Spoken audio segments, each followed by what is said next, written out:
Welcome, ladies and gentlemen, to the IGTM panel, the latest panel that we are having as part of the IGTM digital and virtual conference. This one is how to attract the US golfer. Of course, it's a huge, huge market, outbound and inbound traffic for the markets that are concerned. And joining us today are two experts in the field. Melissa Porzak from Protravel joins us from San Diego. Melissa, lovely to have you with us.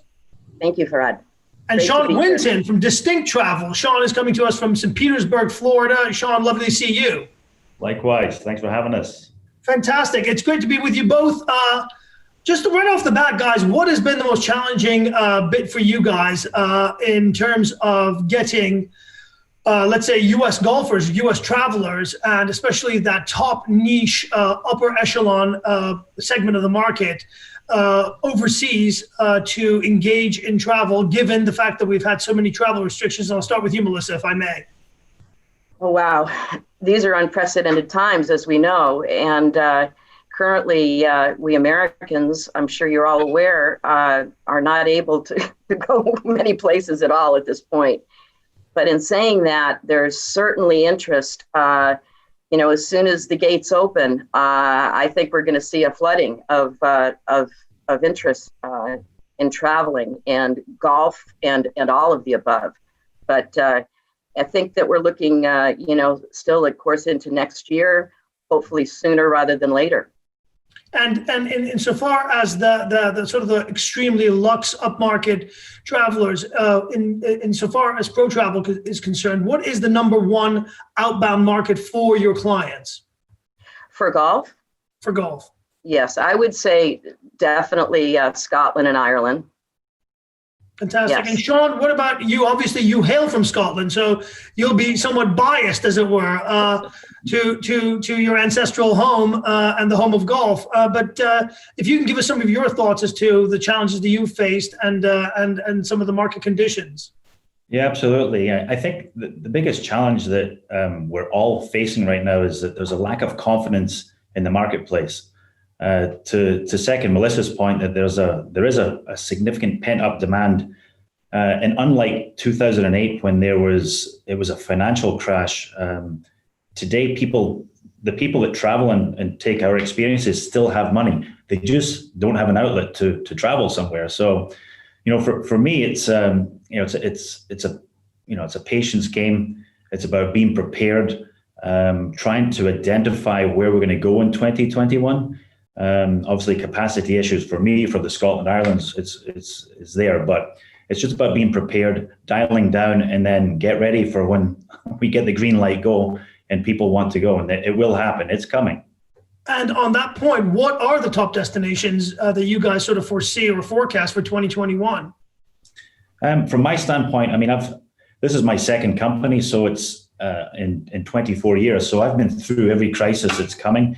Scotland and Ireland has always been, from the traditional golf enthusiasts, they want to go play those links golf courses in Ireland and, the UK, Scotland, England, Wales, Northern Ireland. Those are the places that they want to go. In 2021, we're obviously got a serious issue. We have capacity issue because 2020 wasn't able to go. They've now been rebooked into 2021. So it's creating an opportunity. And I actually think if, for anybody that's listening from the tour operator side and those from the supplier side who are somewhat overlooked, the golf courses, they get overlooked as those off the beaten path golf courses. They're just as good as some of the well-known names. That's where the opportunity is in 2021 for within Scotland and Ireland. And for us domestically, Mexico's still open for us, and that's a destination that I'm presently selling. So. Melissa, obviously for your demographic of travelers, that extremely high niche market, it's always been sequestration. It's always been going against the grain and contrarian travel and having your own, let's say, field of play and your own villa and exclusive hire. But what do you see for 2021 as some touch points that could be of interest? Well, it's interesting because some of my more elite golfers have already experienced Scotland and Ireland. So, we're looking towards Spain, Portugal. I think those are definitely of interest in the hot destinations for my golfers coming up. And I agree with, Sean, Mexico is always big because we're close here, being in San Diego. But yeah, I see that there will be, as Sean mentioned, people are going to be branching out, looking for other opportunities other than just the top courses that we are familiar with in Scotland and Ireland. And what about, I mean, in terms of pegs and hooks and something that's going to draw you to a particular destination, are new golf courses for that elite client of yours, Melissa, something that is a big enough draw? Like, let's say, for example, in St. Andrews, which Sean mentioned, there's that new IGTM Links, which just opened. Are these sorts of new developments of interest, or are they wanting to go to places that are tried and tested? I think it's what we as travel advisors recommend, and if I can introduce my clients to new properties and facilities, that's why they come to me for my advice and my suggestions.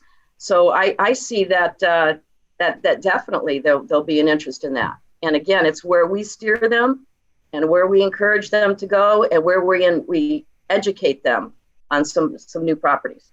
And what about for yours, Sean? I mean, all-inclusive has a connotation that the upper echelon golfer or the upper echelon client doesn't really want to get too close to. But for golf, it actually does make an enormous amount of sense because you're bundling deals and stay and play and the rest of it. Is that a big trend for you guys in the future, given everything? I think it's a different segment of travel. The all-inclusive, for me, this is, we're a passion point based travel company. So golf is one of those passion points.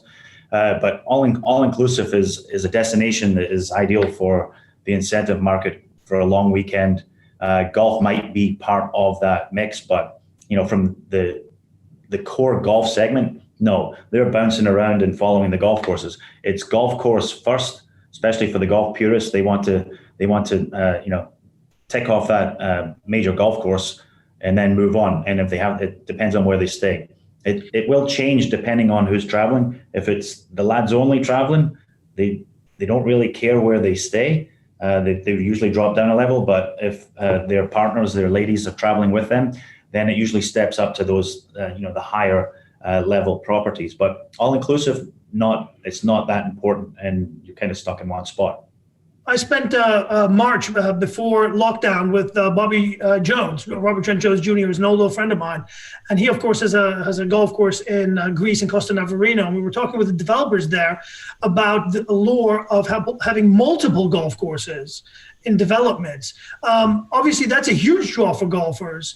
Are those some of the places that you've seen an uptick to, places that have developments that have multiple golf courses? Yeah, absolutely. I mean, here in Florida, you have Streamsong, which is in the middle of nowhere. So you've got 3 golf courses. And I mean, it's just you're locked in there. Bandon Dunes is another one.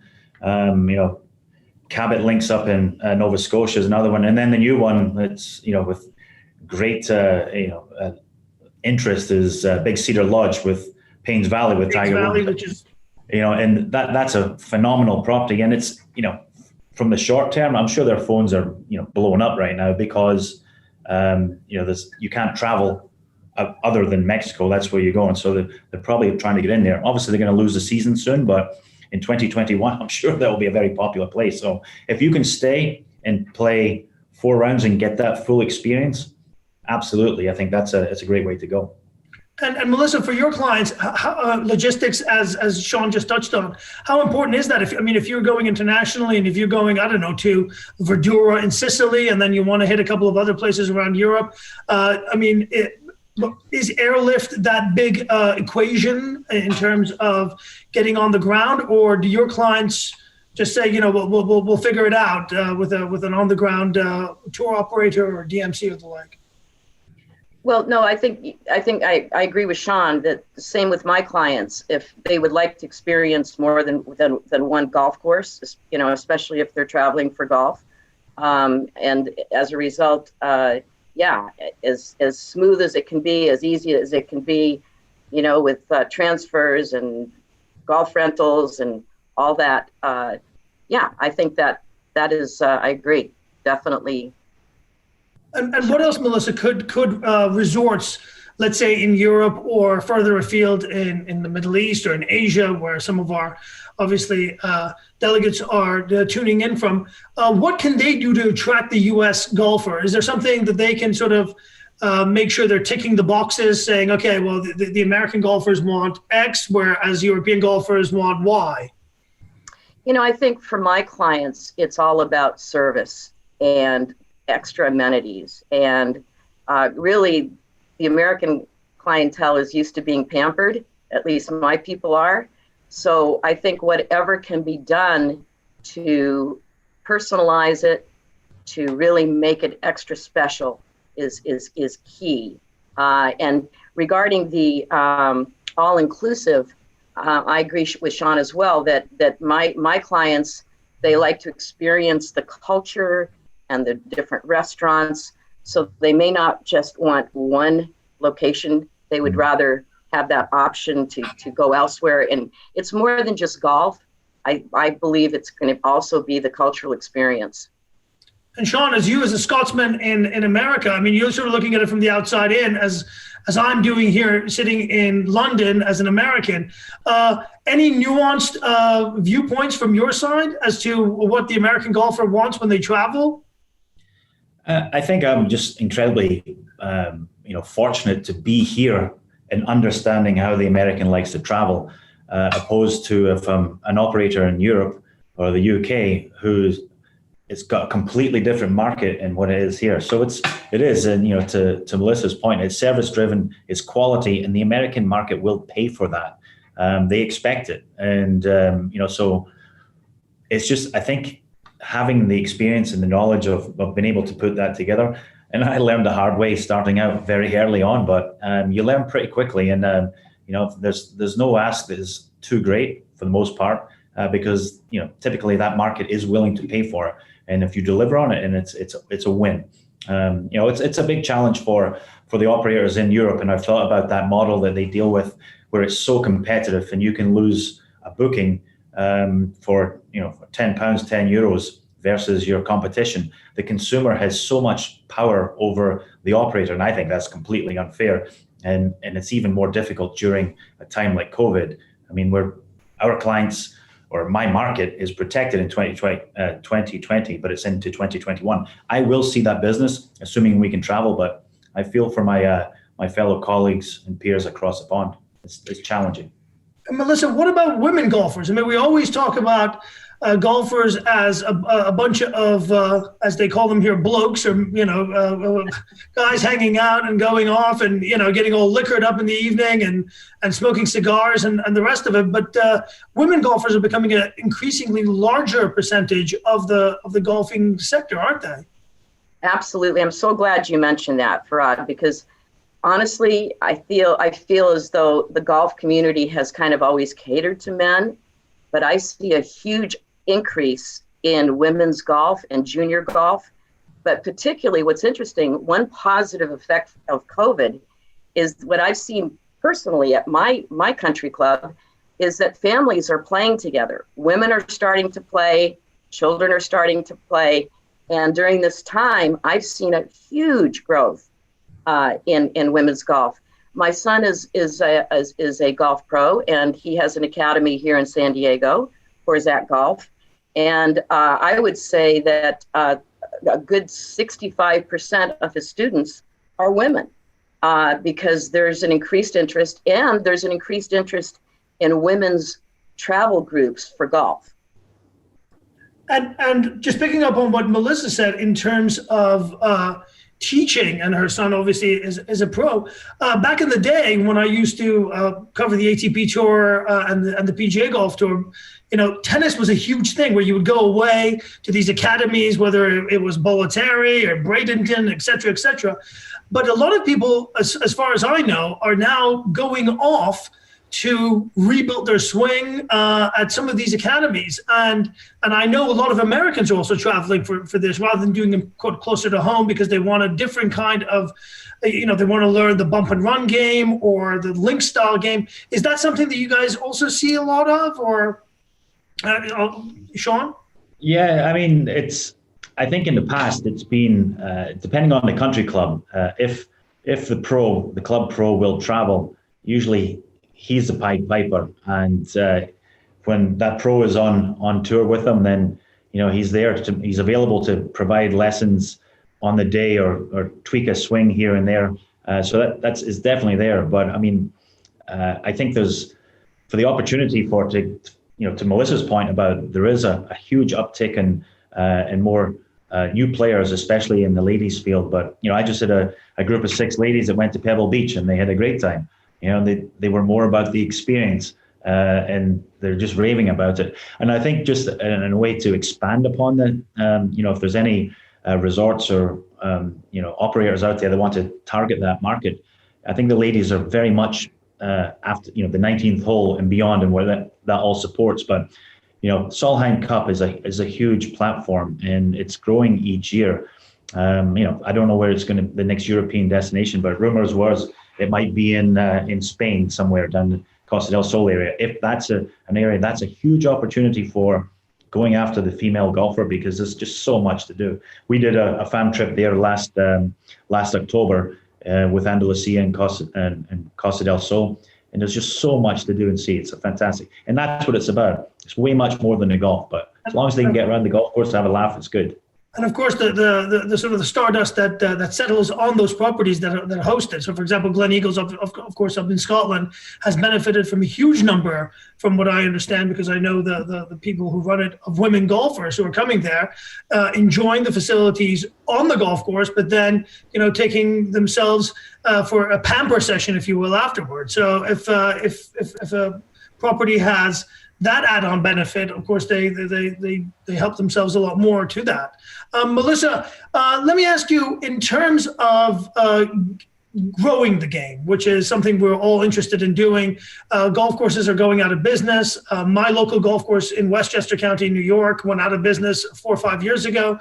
How do we expand the game and bring more people into the game? And then, of course, get them to travel, give them that golf bug for wanderlust, and put them in touch with the wonderful bounty of golf around the world. What's interesting, I think, is that in making golf a bit more casual, we will attract more golfers. I think that there's always been that stigma that golf is just for the very, elite, and it's a very expensive game. But I believe that I see even with clothing, for example, that my husband's a golf director at Sylvia's Valley Ranch, had to get that in.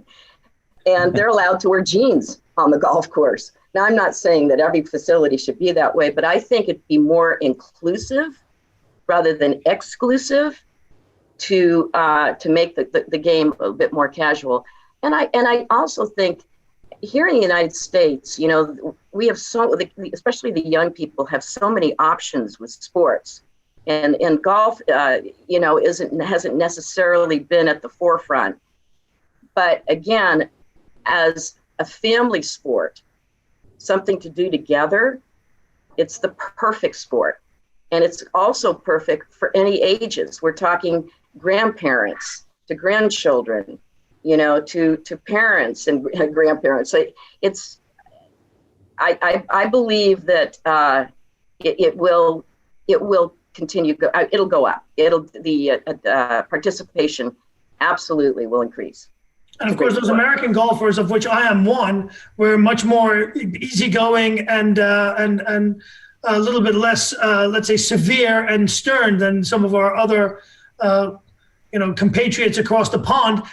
Sean, from your side from where you sit, the American golfers coming over to, let's say, Ireland, the British Isles, Scotland, Wales, as you mentioned it, are they going further beyond, or we're not talking as much about American golfers maybe going to Asia or the Middle East? Is that a growing market? How do we get them involved, as it were? It is. I think it changes the dynamic of, there's 2 segments. There's the boys that want to get away for a week with their mates to go play the links golf courses and, hit the pubs up and have a great time. when he has to go back to his wife, who is the CEO of the household for most of us. But when it comes time to go into the likes of Spain or Portugal, or even, if you're going to go to New Zealand, there's no way that's just going to be a boys trip. That's going to be a couple's experience, because it does lend more to the full, the experience of what that destination offers. It's more of the cultural first, the golf is a complement. When you go into Scotland and Ireland, it's all about the golf first, and then the 19th hole is the complement there. So you've just got to know how to market and sell that. And I actually do believe that, I'm getting requests for 2022 in Australia and New Zealand. It will probably be 2023 now, because they've missed a year. But those are, the long haul destinations are definitely of interest. So it's there to be had. It just needs Tarrant, ET followed by wine rather than vice versa. Yeah, absolutely. Yes. And Melissa, in terms of your clients beyond Mexico, as you mentioned, and Canada, which Sean mentioned, anything in your backyard, any destinations in the Caribbean perhaps, or Hawaii, that could do something to engage more with American inbound traffic? Well, currently, the Caribbean and Hawaii are a little difficult for us right now, but Hawaii has always been, particularly with many of my clients being on the west coast of the United States, a prime area, and Mexico as well. But I think that definitely that will continue to increase, because people are chomping at the bit to actually move out. They've been traveling mostly domestically in the last 6 months, so they're anxious to go. They're anxious to get out and do something, but it's going to take a little time. Can I just say something on Hawaii, Farhad, there? Hawaii for me over the years has been a very difficult sell, simply because of the resorts. They haven't really been able to work very well with the tour operator. For our clients who want to go to Hawaii, for the golf purists, they're going to want to bounce around and play some of those golf courses. And you're dealing with yield management, models and the hotels. It's very difficult to make it a profitable, venture for us. So if there's any of those resorts, properties out there that are golf centric, they want to work with the tour operator, we'd love to work with you, but you need to make it attractive to us so that we can make a few bucks and package it up and still make it attractive for our customers. So that's just a little thought there. So to be flexible and not be tied to the old ways of doing business, try to be more fleet-footed and forward-thinking. Without a doubt, and I think we as an industry as a whole this is the great equalizer. We're all back at the start. It's almost like we're all starting our businesses anew. However, we've got positive upper foot because we've got a lot of experience. So we're starting fresh, but we have an advantage. And if you can use that as a positive and get back to the fundamentals of how it was before technology and all that stuff came in there, think outside the box a wee bit just to engage and give us a call. Hotels, we want to hear from you. Reach out, tell us how you're doing, tell us what you're going to do different. We want to know, because we'll work with you. The old adage of reach out and touch someone, nowadays we do it all virtually. Yeah, absolutely. Well, it's great speaking with you both. I want to thank both Melissa Porzak from Protravel and Sean Winton from Distincte Travel from Hawaii, from actually San Diego and St. Petersburg, Florida, respectively. This has been an IGTM panel of how to lure the American golfer, and hopefully we've created a bit of, something to think about and something to engender some action down the line. We thank you for joining us. Thanks for having us. Thanks, Farhad.